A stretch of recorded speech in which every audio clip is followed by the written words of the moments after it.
جالت بين جبال وردة فتاحة، تمتى زود الزين جودة وأصالة. يا متروينا جرانا جمائنا ويخدمينا جابت باطنائي جنت انت ساكالين كره الناس السغمانين مرهرين أرغماني سرك الخال ويهكا سراي الدور عن الدنيا بس تفهمي مني بس أكون اللباس الخاص بالرجال العاديين هو عندنا وعندنا طاري ومحمود، يعني العباء البيضاء والعباء النيلي.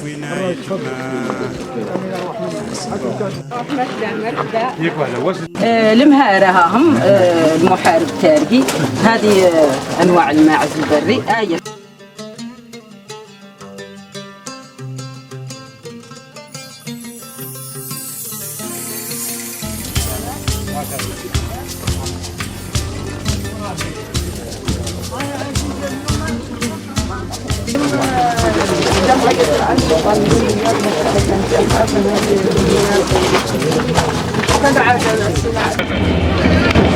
دائما في إطار الاحتفالات بالعيد السنوي سبيبة تحت شعار سبيبة حكاية تروى وقصيدة لا تطوى، نرحب بالسيد والي الولاية والسيد رئيس المجلس الشعبي الولائي وكذا أعضاء اللجنة الأمنية وكذا السيد المندوب المحلي لوسيط الجمهورية وكذا الأمين العام للولاية وكذا السادة المنتخبين من مجالس شعبية بلدية ولائية وكذا البرلمان بغرفتين.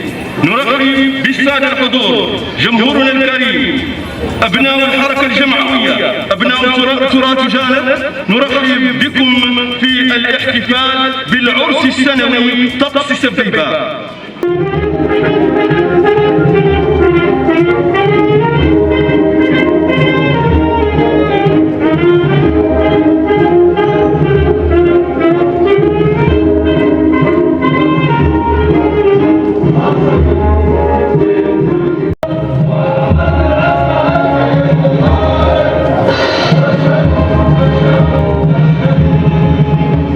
نفتتح هذا التظاهرة السبيبة لا بصفتها حدثا استعراضيا ولا كرنفالا، بل بوصفه عهدا مؤسسا في الوجدان ومشهدا حيا يكتسبها الذاكرة الجماعية والذاكرة الإنس الجماعي. أؤكد لكم باسم معالي الوزير دعم الوزارة المطلقة لمثل هذه التظاهرات وحرصها على مواصلة العمل من أجل تعزيز حضور الجزائر في مجالات التراث الإنسانية، لا باعتبارها بلدا حاضنا فقط بل باعتبارها صاحبة حق وصاحبة ذاكرة وصاحبة صوت. يسرني أن أعبر لكم عن فائق ترحيبي واعتزازي بحضوركم الكريم، ونحن نحيي معا هذه اللحظة الثقافية السامقة، لحظة انبعاث الذاكرة والهوية من قلب مدينة جانب. جوهرة التراثيل في رحاب تظاهرة سبيبة حكاية تروى وقصيدة لا تطوى. نتمنى لأشقائنا الليبيين إقامة طيبة في عروس التراثيل جانب، فأهلا وسهلا بكم في أحضان عروس التراثيل جانب.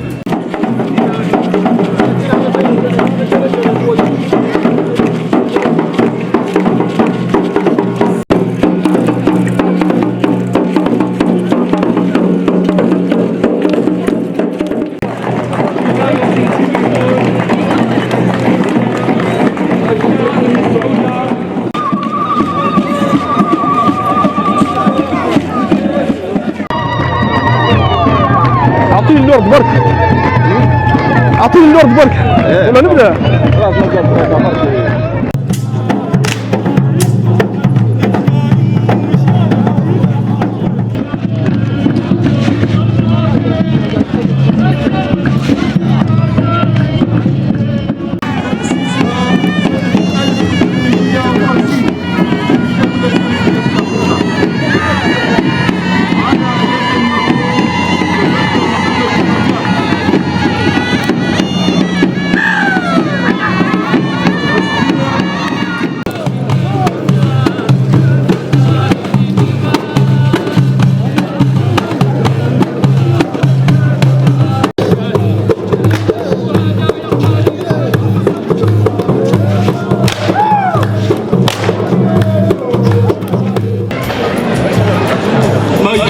أنا ونوقها ونونا باهي دقة قصدت نزل وراك تساوي تكر بتغاون دسا أنظر فالوران سجاتاوان تزارتنا سبري بايها نمالو ولا نمجر روية إلى تروتيها نزجر مستدبانا تسلانا قتاسور بما لا يتوجر درار العافية.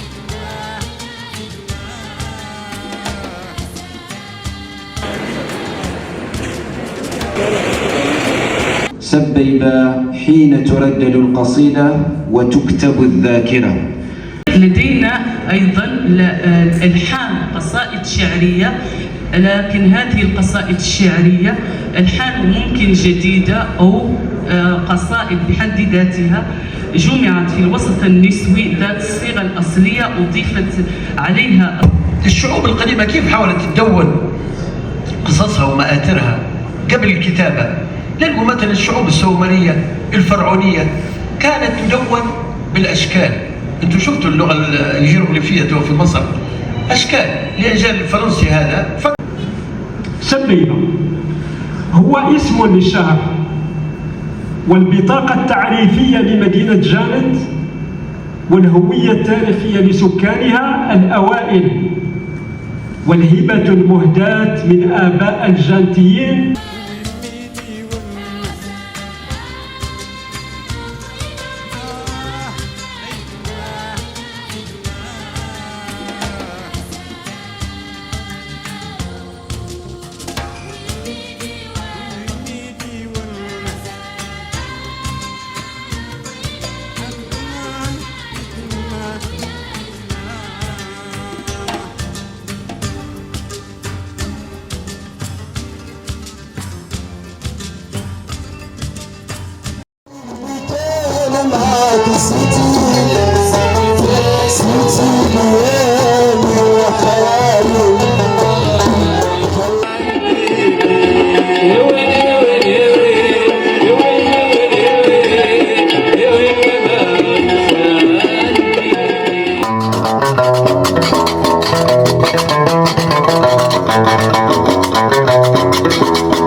من نزر ريجيما وانتك ساقا نتجاوى جرميا ندي وتويت جدا كان فيرن ما ويسل تكرت الجنجاسن نكتاتي متردروش ننسر هوتل نالين تنبي دغاز جندن بيتن دا مصلي وانتضغط البورا غانت توزن فول زراناني بيتن.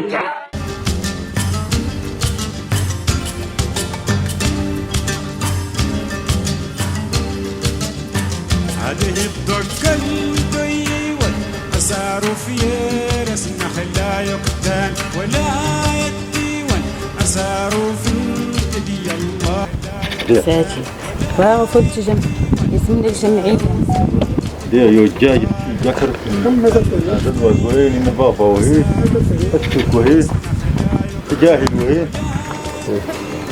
جاء من المغرب مبارجة جانت هنا كاين داير يمكن تاخيم في خيمة داير خيمة حداثة واحد الصخرة سموها صخرة قومة من تحت ها واد هذا الواد جاي من الهيل واد إجريم يسمى واد إجريم قاطع جانت كل حتى تيغرغر تراي الطراز المعماري نتاع غاد في شبه من يقال ان المغرب اللي جاي من المغرب البنات هذه وكل الطراز المعماري ماخوذ بالمغرب العربي.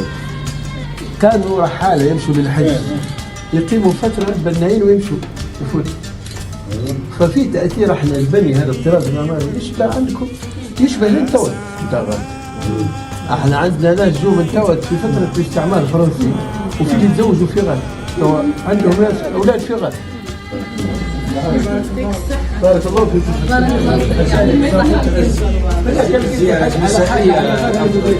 خلاص.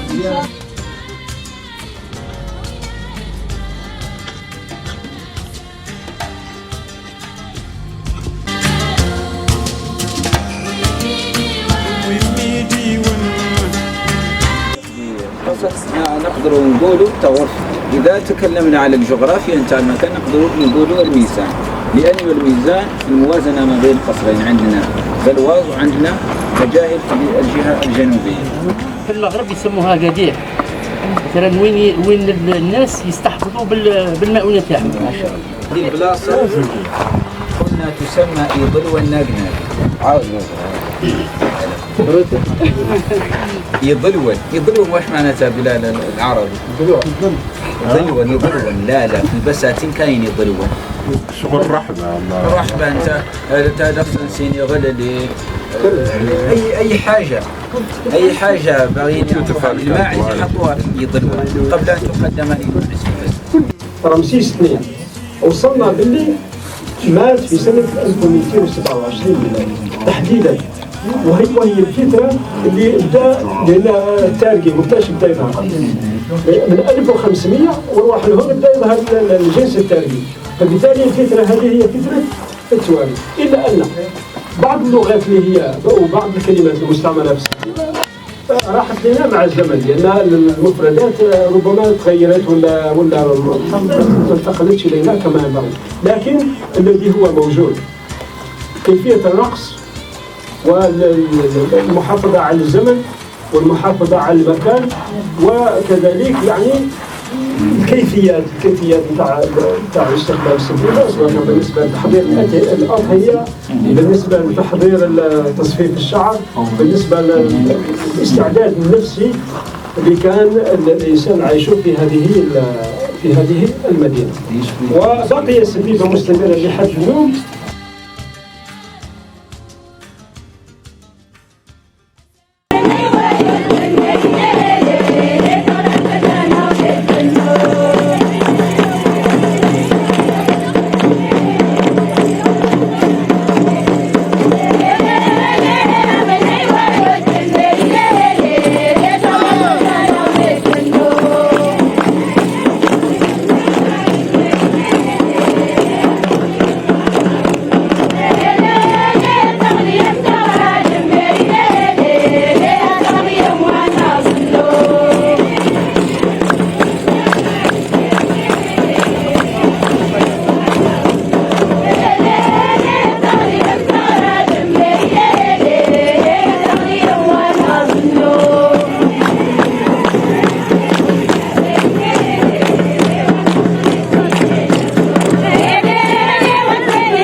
محمد الثواتي عبد الله الثواتي.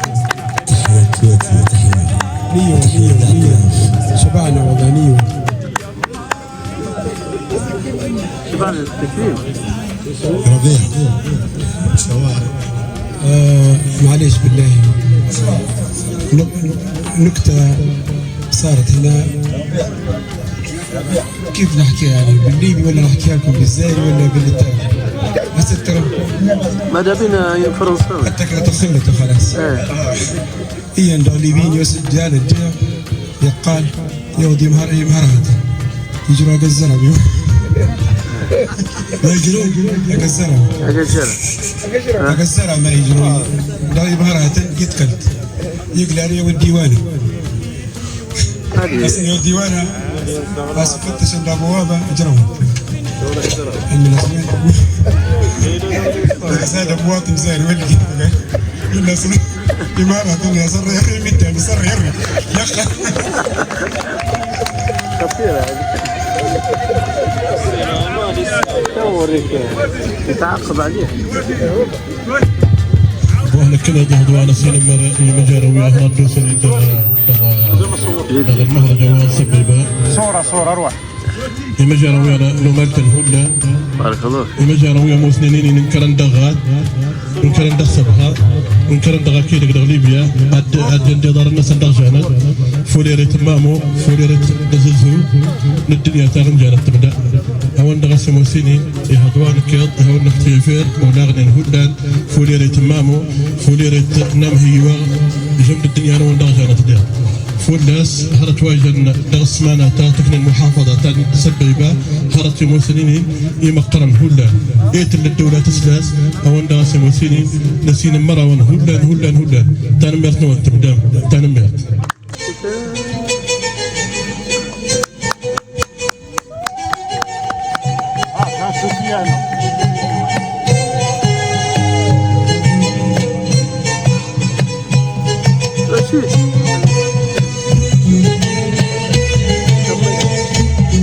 كلمة للأستاذ باسم الوفد الليبي. السلام عليكم. بايجا لباس جوضي مثلا من ونون سينما رغي جانت سينما رجال جانت دنيا تان جانت ولقونين هلا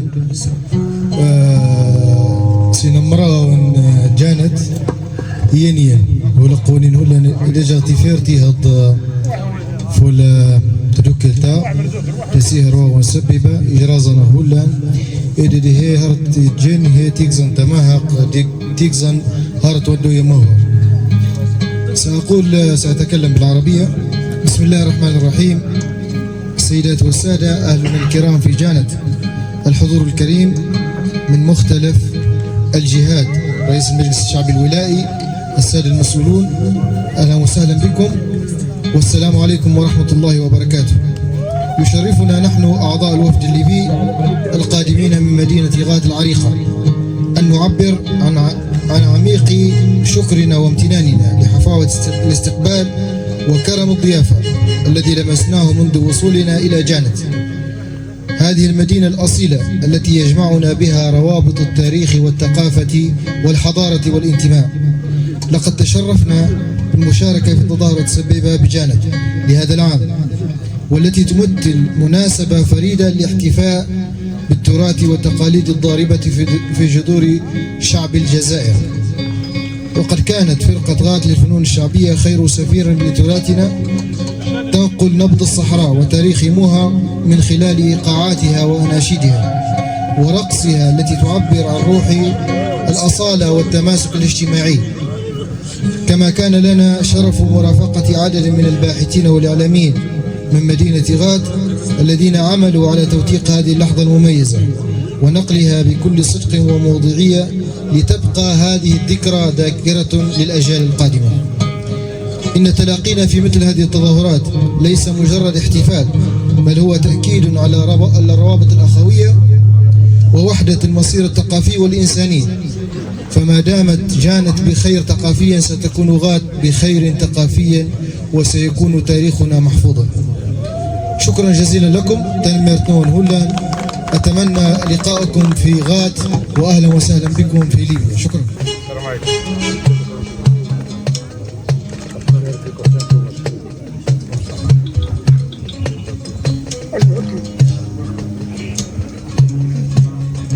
تحية لفرقة القناوة.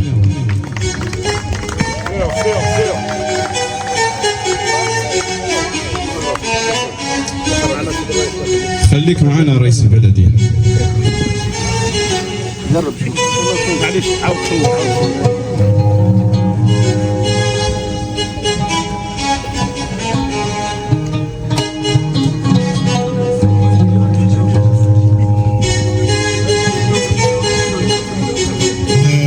نحن كذلك سيد الرئيس نيابة عن كل سكان دائرة ولاية جانات أبت فرقة قاعدة الواحة أن تؤدي هذه الهدية البسيطة والمتواضعة، ألا وهي مجسم لآلة القمري، الآلة الرئيسية في الموسيقى القناوي. نتمنى إن شاء الله هي أصالة منا ونيابة عن كل سكان ولاية بشار. يتفضل سيد الرئيس باستلامها وتنوب على كل سكان جانات. بإمكانك سيد الرئيس تفتحها وتشوفوا صورة.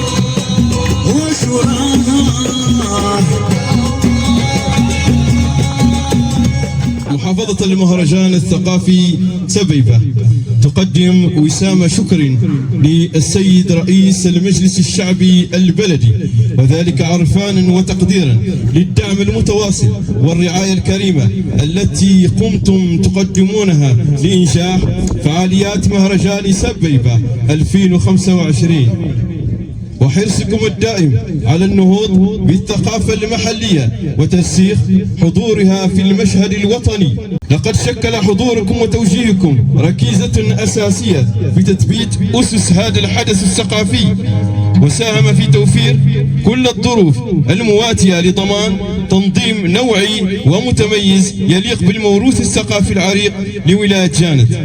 كما يعكس دعمكم لهذا المهرجان إيمانا عميقا بأهمية الهوية الثقافية وحرصا على تعزيز روح الانتماء وتشجيع الإبداع والتنوع الفني في ربوع الولاية. فلكم منا أسمى عبارات الشكر والعرفان وأوفر التقدير على ما بذلتموه من جهد ودعم ستبقى آثاره محفورة في ذاكرة هذا الحدث ومقدرة من قبل كل الفاعلين في الحقل الثقافي.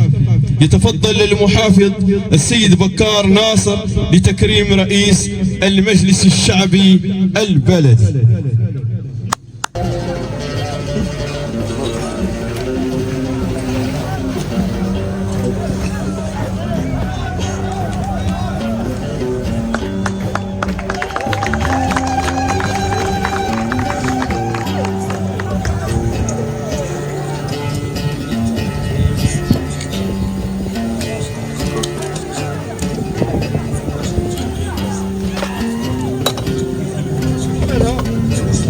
Yeah.